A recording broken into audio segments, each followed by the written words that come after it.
sebagai orang yang tinggal dan menjadi bagian dari sebuah negara, kita itu disebut sebagai warga negara. Nah, menjadi warga negara itu bukan hanya sekedar tempat tinggal, tetapi bagaimana kita mempunyai hak dan kewajiban terhadap negara tersebut. Pengertian hak. Menurut Dr. Profesor Notonegoro, hak adalah segala sesuatu yang pantas dan dimiliki oleh individu sebagai anggota sejak mereka masih berada dalam kandungan.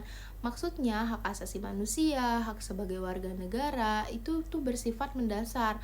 Bahkan sudah ada sebelum seseorang itu lahir, dan itu dijamin oleh negara. Lalu kita langsung masuk aja ke contoh-contoh hak sebagai warga negara. Baik, kita langsung saja masuk ke contoh yang pertama, yaitu setiap warga negara berhak atas mendapatkan perlindungan hukum. Kita ambil studi kasus, ketika seseorang menjadi korban pelecehan, ia berhak melapor dan mendapat perlindungan dari aparat hukum.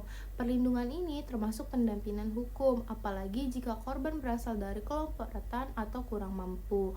Lalu, contoh yang kedua adalah setiap warga negara berhak atas pekerjaan dan penghidupan yang layak. Negara seharusnya menjamin bahwa warganya tidak hanya bisa bekerja, tetapi mendapatkan upah yang cukup untuk penghidupan mereka yang lebih layak.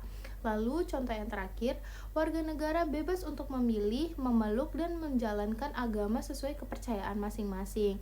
Contoh di kehidupan nyatanya adalah semua orang bebas beribadah tanpa rasa takut dan tidak ada tekanan dari kelompok manapun. Lalu kita langsung aja masuk ke pengertian kewajiban. Nah, kewajiban adalah segala sesuatu yang dianggap satu keharusan atau kewajiban untuk dilaksanakan oleh individu sebagai anggota warga negara guna mendapatkan hak yang pantas untuk didapat. Intinya, kewajiban itu adalah syarat moral dan hukum agar hak-hak kita itu bisa dapat berjalan dengan baik dan adil. Lalu langsung aja kita masuk ke contoh kewajiban kita sebagai warga negara. Baik, kita langsung saja masuk ke contoh yang pertama, yaitu setiap warga negara memiliki kewajiban untuk membela dan mempertahankan kedaulatan negara. Nah, di sini itu kita tuh nggak harus ngangkat senjata untuk membela negara, enggak, tapi kita bisa melakukan dengan cara yang lebih simpel seperti tidak menyebarkan hoaks. Lalu yang kedua, setiap warga negara wajib membayar pajak. Pajak adalah sumber pembiayaan utama sebuah negara. Sebagai warga negara yang baik, kita wajib membayar pajak sesuai dengan kapasitas kita. Lalu yang terakhir, setiap warga negara wajib menaati hukum dan pemerintahan. Nah, sebagai mahasiswa, jika ada kebijakan pemerintah yang kontroversial, kita tuh boleh banget demo atau kritik, tetapi dengan cara yang intelektual seperti melakukan diskusi terbuka atau menulis opini di media. Kita tidak boleh membuat kerusuhan sehingga merusak fasilitas. Hal seperti itu sudah termasuk sebagai bentuk taat hukum. Baiklah, sekian dari saya. Materi selanjutnya akan dijelaskan oleh rekan saya. Baik, selanjutnya saya akan menjelaskan hak dan kewajiban warga negara berdasarkan Pancasila. Pertama, berdasarkan sila pertama, yaitu ketuhanan yang Maha Esa. Dalam sila ini, kita memiliki hak dan juga kewajiban untuk satu, berhak memeluk agama dan kepercayaan sesuai pilihan dan keyakinan masing-masing. Dua, berhak beribadah sesuai agama dan yang kita pilih. Tiga, wajib memberikan orang lain kebebasan memilih agama serta kepercayaannya sendiri. Empat, wajib memberikan kebebasan orang lain untuk ibadah.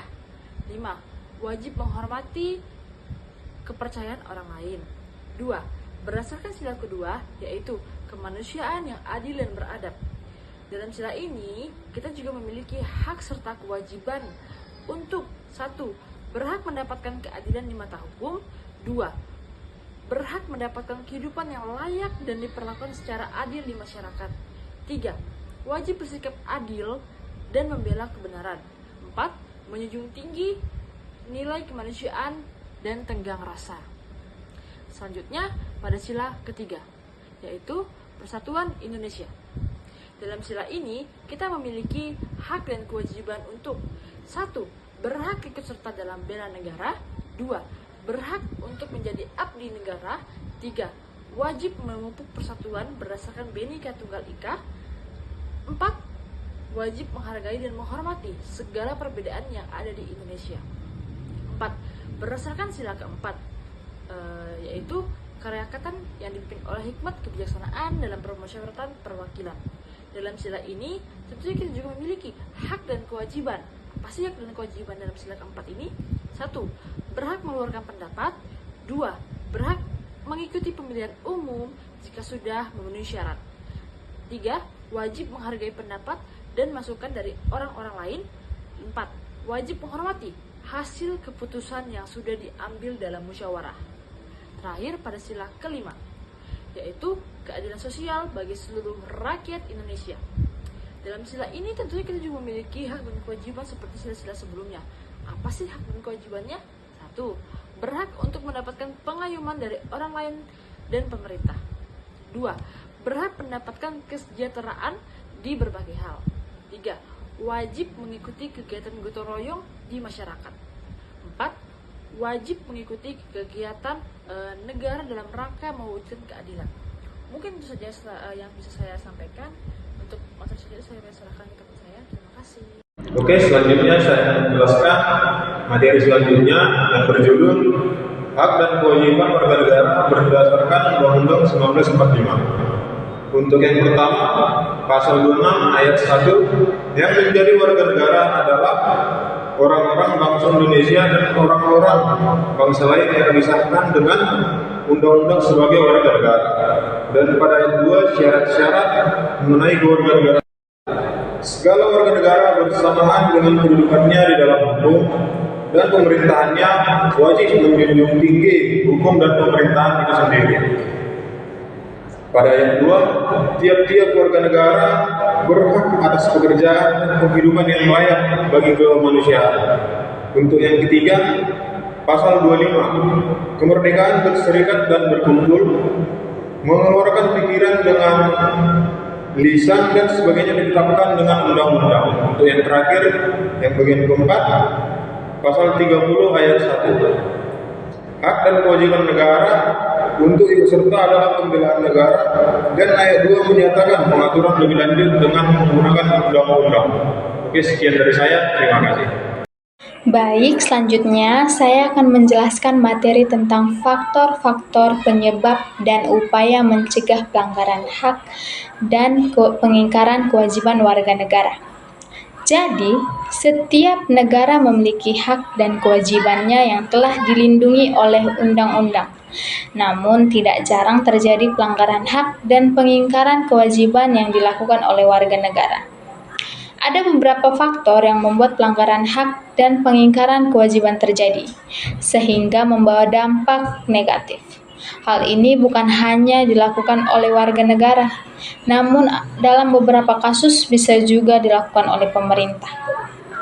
Berikut contoh kasus pengingkaran kewajiban warga negara. 1. Tidak membayar pajak. 2. Melanggar peraturan perundang-undangan. Yang ketiga, melakukan perbuatan anarkis dan kekerasan.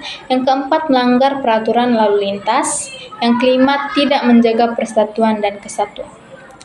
Adapun upaya untuk mencegah pelanggaran hak dan pengingkaran kewajiban warga negara, yaitu dengan meningkatkan profesionalisme lembaga keamanan dan pertahanan negara. Yang kedua, menegakkan secara adil dan tidak diskriminatif. Yang ketiga, meningkatkan kerjasama secara harmonis. Yang keempat, memperkuat rasa persatuan dan kesatuan. Yang kelima, meningkatkan rasa cinta tanah air. Yang terakhir, sadar diri akan pentingnya hak dan kewajiban sebagai warga negara.